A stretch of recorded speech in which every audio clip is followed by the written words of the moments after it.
a lot of the confusion comes, I think, from confusion about genre. If we say, boy, this is really primitive science, well, then I'm going to write it off.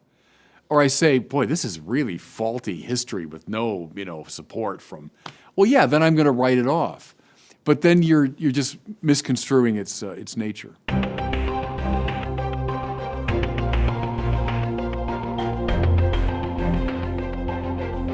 Welcome back to the Word on Fire show. I'm Brandon Vaught, the Senior Publishing Director. Joining me is Bishop Barron for a discussion about the book of Genesis. We're kicking off a new series here.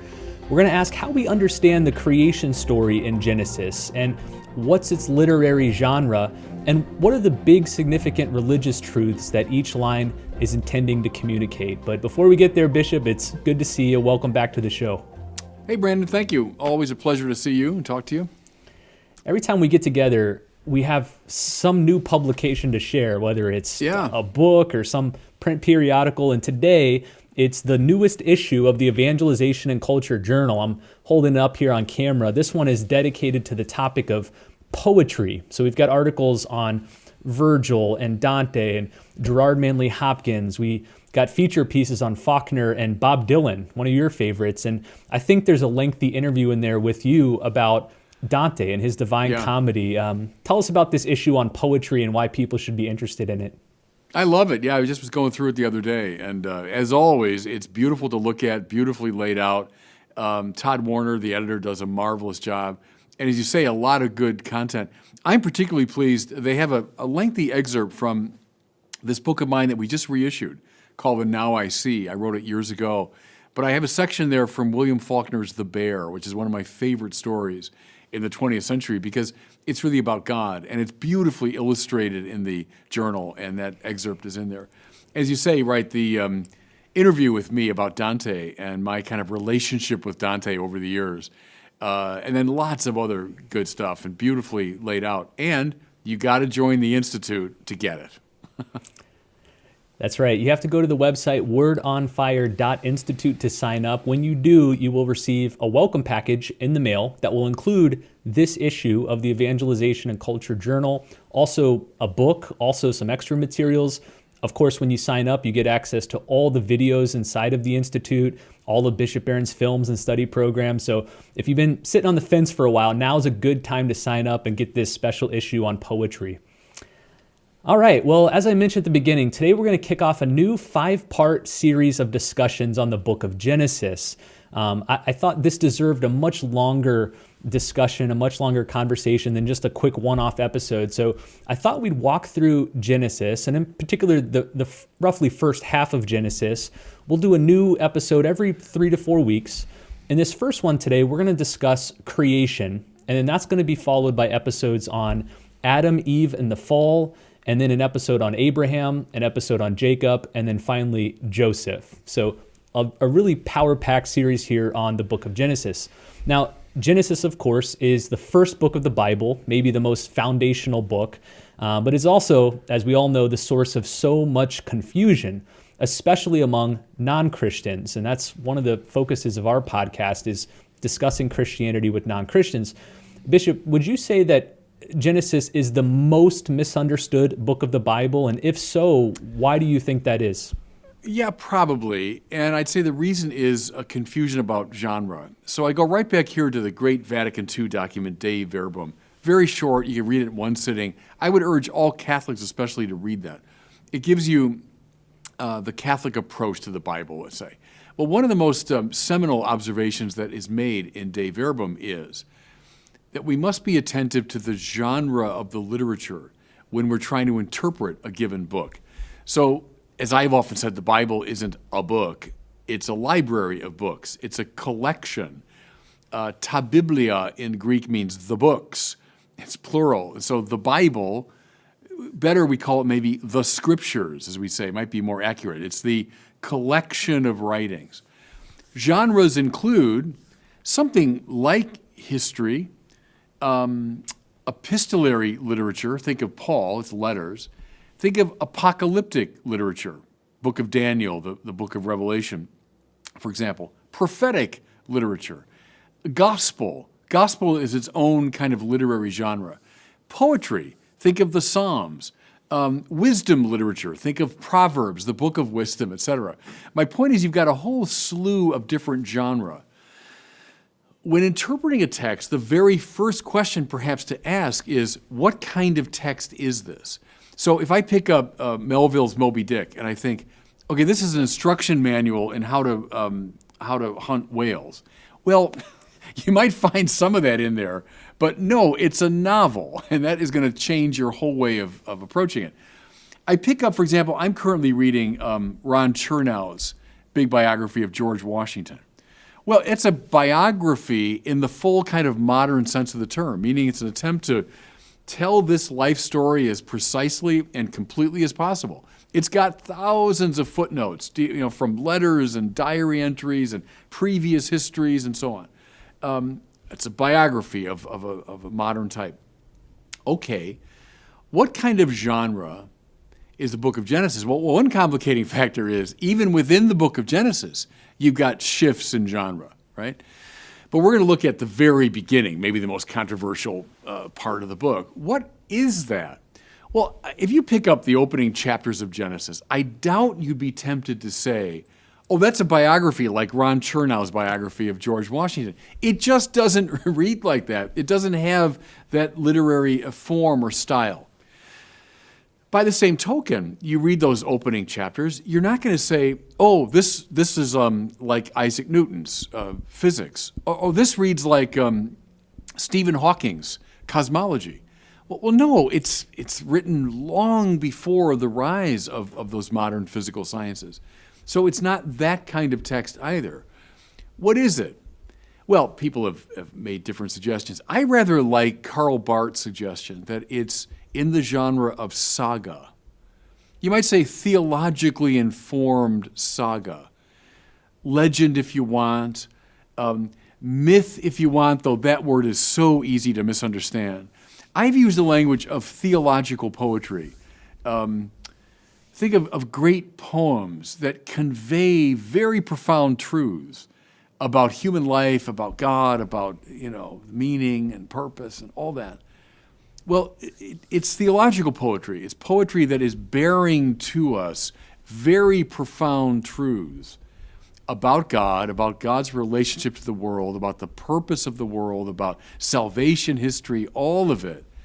So, saga, okay, I rather like that. Theological saga, theological poetry. And once we get that right, then we know how best to read it. To get back to your question, a lot of the confusion comes, I think, from confusion about genre. If we say, boy, this is really primitive science, well, then I'm going to write it off. Or I say, boy, this is really faulty history with no, support from, well, yeah, then I'm going to write it off. But then you're just misconstruing its nature.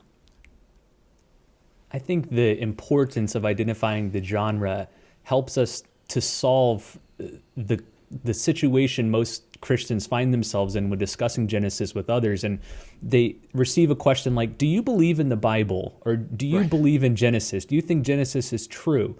And without this focus on genre, that becomes as silly or simplistic a question as like, do you believe in the library? Is the library true? Or is Moby Dick true? Well, I don't even know how to begin to ask that. So the genre is like the first thing you have to solidify. Right. That's precisely right. And stay with Moby Dick for a second, because Melville, the young Melville, spent time on whaling ships. He traveled around the world in whaling ships. He knew a lot about whaling ships. So is Moby Dick true? There's a lot of truth in there, even at that level, of what a whaling ship is like, what it was like to live on one, what did people sound like, what did they look like, what did they do? He has long sections there about how they dragged the whale onto the ship and how they cut it up. And well, yeah, he knew all about that. And probably there's a lot of practical historical truth in there. But, well, was there really a Moby Dick? Was there a white whale? Where was he? Well, now we start asking the wrong questions. So the same with the Bible. I mean, can you find a lot of historical truth in the Bible? Yeah, yes, indeed, lots of it. But we have to attend to the genre is the first question. All right, so now that we've identified the genre, which you've described as theological saga, theological poetry, I thought maybe for the rest of this episode, we'd walk through this creation story almost line by line and have you unpack it for us, explain it to us. The opening lines of Genesis maybe the most famous lines in the Bible say, "In the beginning, God created the heavens and the earth." Now, there's so much packed in there. We know there's been whole books just written on that sentence alone. But let me ask you this. From the very fact that God is creator, that's what we learn in the very first verse, God created, what can we learn about his nature? What does that tell us about God himself? A lot, because in every other religious and philosophical perspective, God or the gods are supreme instances of worldly things, if I can put it that way.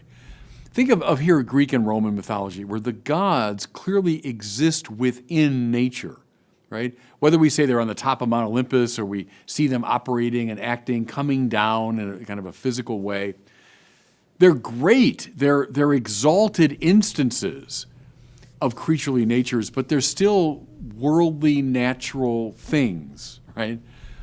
When Genesis says, in the beginning, God created everything other than God, right? The heavens and the earth mean, as we say in the Creed, the visible and the invisible.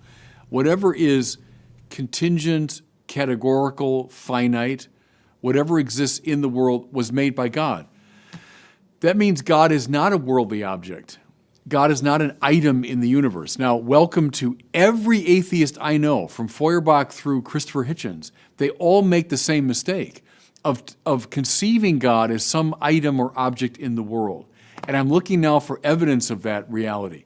I've told the story often of the Russian cosmonaut going up into space, and hey, I looked all around, there was no God. Well, there's someone that has never understood the opening line of the book of Genesis. God, as the creator of all these things, is not an item within the world. I've used the comparison, it's not a perfect comparison, but not bad, of the author of a text, right? So the author of a text is responsible for everything in a text. Think of Moby Dick if you want, or of a great Dickens novel, He invents a world. He created everything in that world, every description, every character, every action, the plot, everything was created. Well, where's Dickens in that novel? Where is he? I don't see Dickens anywhere. But where's Melville in this story? Well, there's Queequeg, and there's Ishmael, and there's Captain Ahab, and there's the white whale. Oh, there he is. There's Melville. Well, of course not. But Melville is responsible for the entirety of the story. Well, in a similar way, where's God? Oh, I don't see him. There's Brandon. There's a camera. Here, where's God? Well, that's a stupid way to approach it. He's the reason why there's something rather than nothing. He's the reason why the world exists at all. And therefore we know, I am getting to your question, therefore we know God is an unconditioned reality. God is not a worldly reality. So as Aquinas puts it, God is not an ens, he's not a being, but rather ipsum esse, the sheer act of to be itself, from which all beings come, but who's not reducible to the level of beings. That's all contained, I would argue, implicitly in that opening line of Genesis. We then read that when God created the heavens and the earth was a formless void, and darkness covered the face of the deep. Kind of mysterious, almost poetic description there. What does this mean, and why is it significant?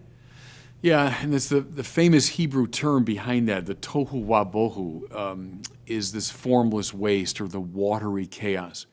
I like how Karl Barth again called it das Nichtige, the nothing, the non-being. Don't think of it as, oh, there's God, and there was some kind of primal stuff that God worked with. Because we're dealing again with poetic language here, not precise philosophical language. Because philosophically, the philosophically precise way to put it is that God makes the world ex nihilo, out of nothing or from nothing. What's being described here, though, it seems to me, is God's power over das Nichtige, God's authority over all that would stand athwart him. So think of the watery chaos, sin, rebellion, all that stands athwart God's creative purposes. It pops up in the waters of the Red Sea. It pops up in the water that Jesus calms and walks upon. That's the tohu vabohu. And God shows his sovereignty over this this resistance. Next, we read that a wind from God swept over the face of the waters. What's going on here? There's a lot of commentary about that wind and what that wind could have been. Ruach Yahweh, right? Ruach Adonai, the breath of the Lord, the breath of Yahweh. The Holy Spirit, if you want. The Spiritus Sanctus means the holy breath. The creative energy and power of God that from the beginning brings all things into being. And then, I would say, Brandon, see, not just looking back, but looking around, the Ruach Adonai, the breath of the Lord, hovers continually over the world that he's made.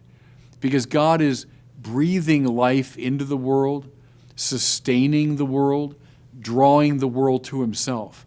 So the author of Genesis is signaling that from the beginning, there's been this power brooding, if you will, over the world. The Hebrew specialists talk about that the verb there, hovering, sometimes brooding, has the sense of like a mother bird brooding over her eggs, of the fomenting life, giving rise to life. And I think that's a very good way to describe the Holy Spirit. Breathing life into the world, breathing life into us, breathing life into the church. I'd make a link between the Ruach, the breath of Yahweh, and then Jesus, after the resurrection, he breathed on them and said, receive the Holy Spirit, right? And then what do we hear on Pentecost? But a great driving wind comes. There's the Ruach Yahweh again. There's the same creative spirit, this time enlivening the church. Well, that's every time I do a confirmation. I'm calling on the Ruach, right? The breath of the Lord.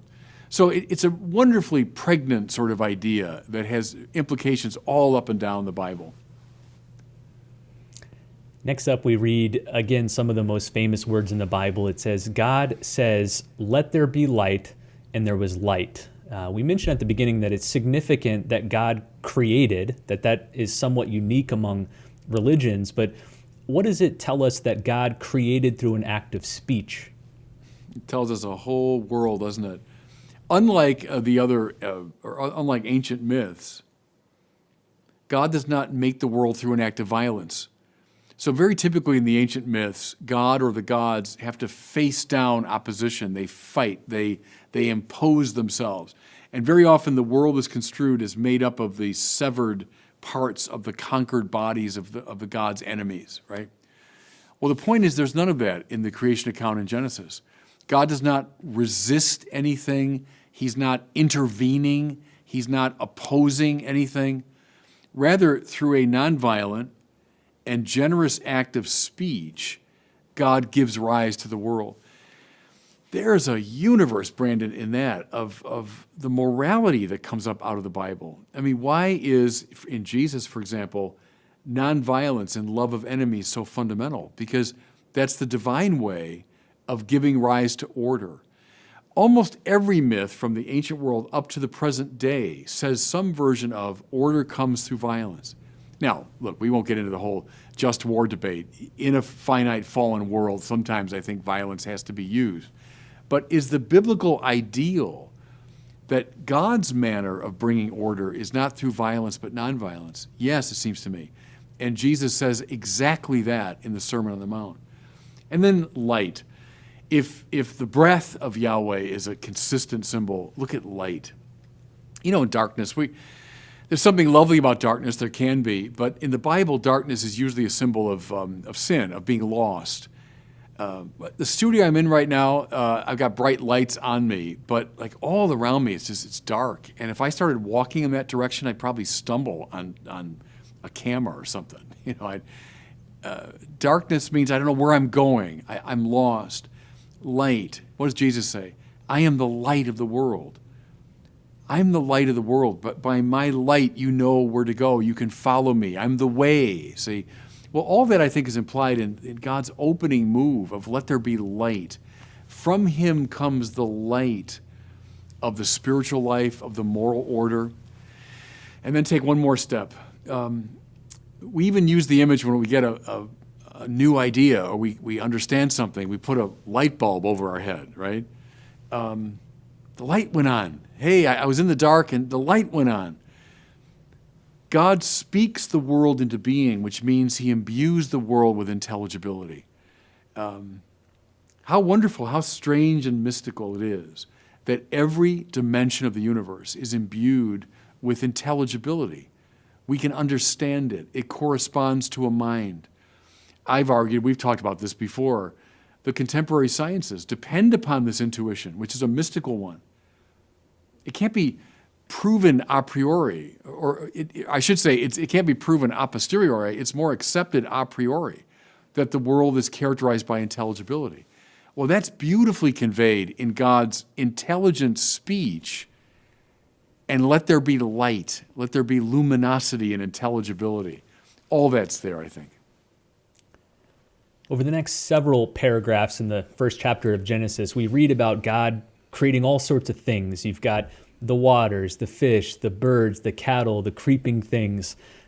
As my kids say, the creepy things. Why did God create the creepy things?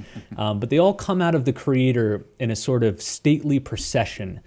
You've often linked this to a liturgical rite, a procession of ministers like we might see at Mass. What's going on here? What's the author trying to communicate with this literary style?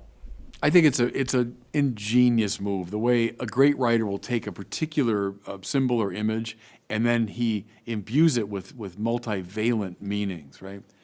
So all the things you mentioned, from trees and mountains and animals and the earth itself and the sun, the moon, were all in different cultures in the ancient world worshipped, weren't they, as gods? Sun worshipers, moon worshipers. I worship this mountain. I worship this river, right? So in one move, the author of Genesis is dethroning all these things. He's saying, no, not God, not God, not God, not God. Remember in Augustine's Confessions, that lyrical passage when Augustine imagines all of creation speaking to him, and they say, look higher, look higher, look higher. Everything in creation says, don't look at me. I'm not the one you should be worshiping. Look higher. So the author of Genesis here is saying the same thing. Look higher. But then, now this is the other side of it, the positive side. All these things now dethroned from let's say, a pretentious place of primacy. But now watch what they do. As you say, they come forth one after the other in an ordered procession. And Catholics right away recognize that. That's the way a liturgy begins. The cross, and then maybe the candle bearers, and then the one bearing the book, and then the deacon, and then the priest, and then the bishop if you're in a full liturgy. What we're seeing is a kind of liturgical procession, which tells us the purpose of creation.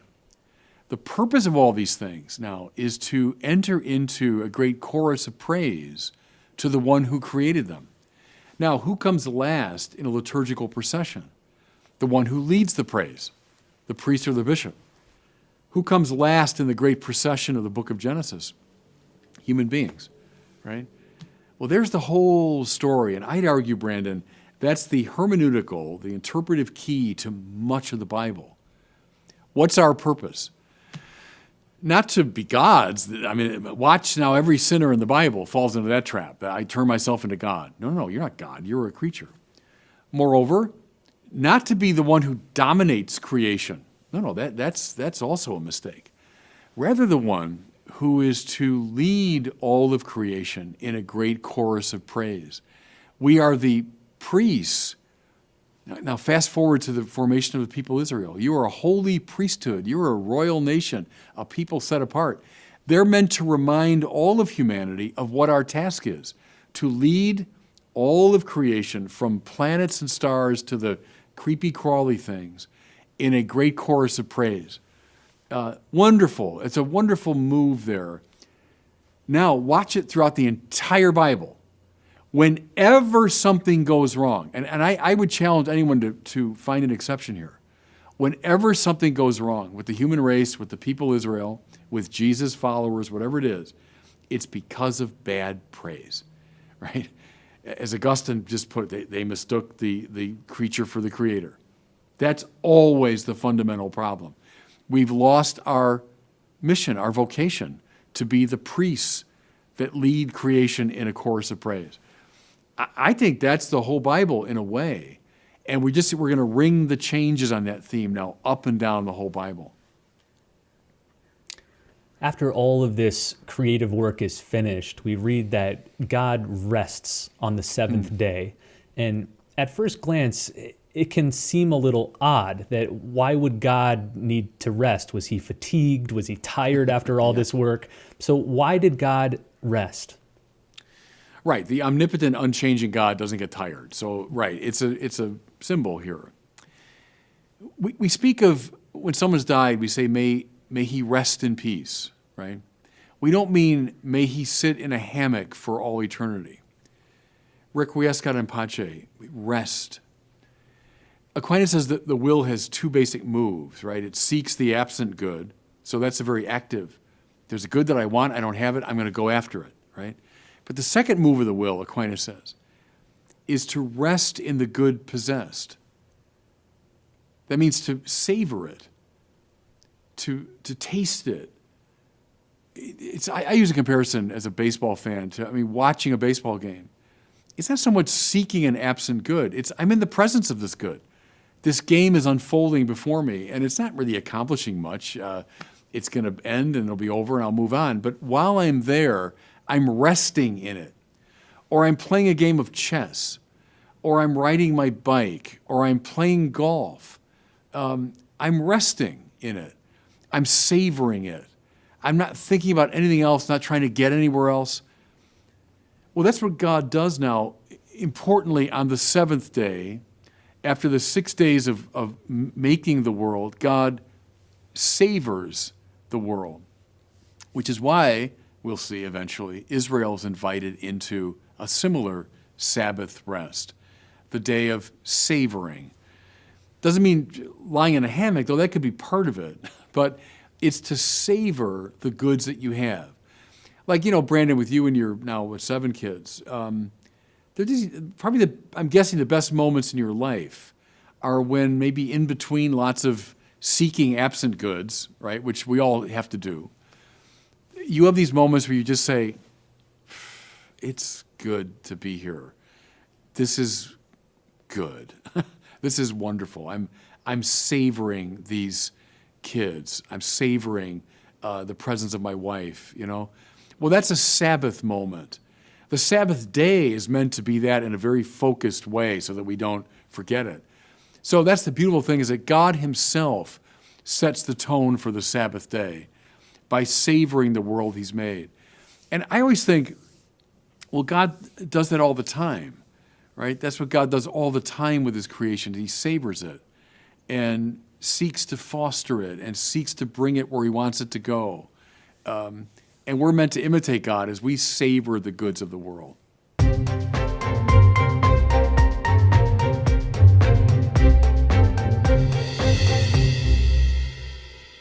Well, it's time now for a question from one of our listeners. Today we have a question from New Delhi, India. So for us, all the way on the other side of the world, it's a really good question about prayer. Here it is.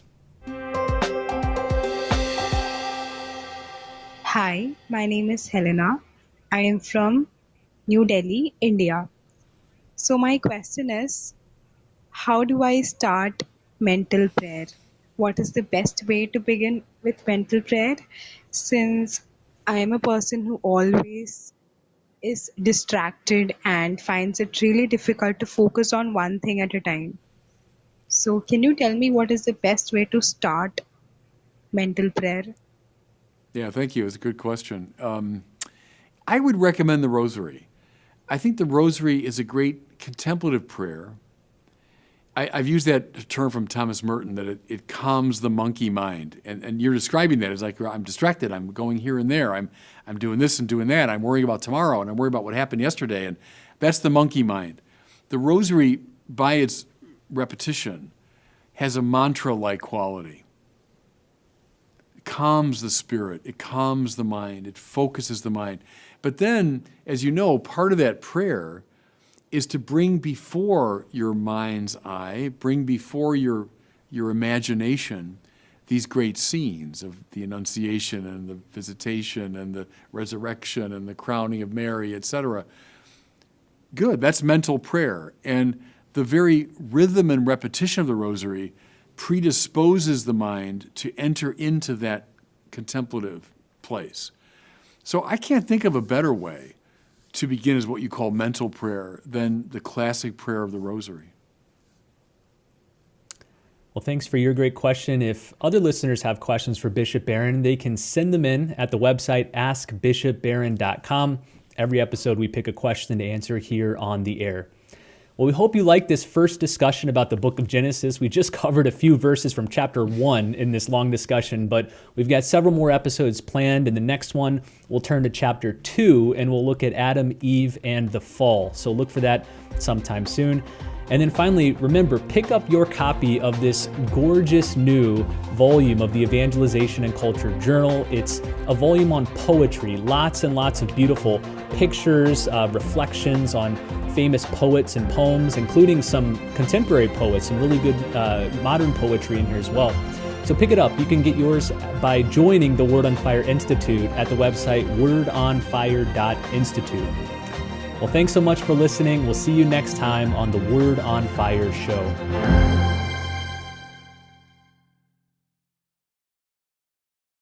Thanks so much for watching. If you enjoyed this video, I invite you to share it and to subscribe to my YouTube channel.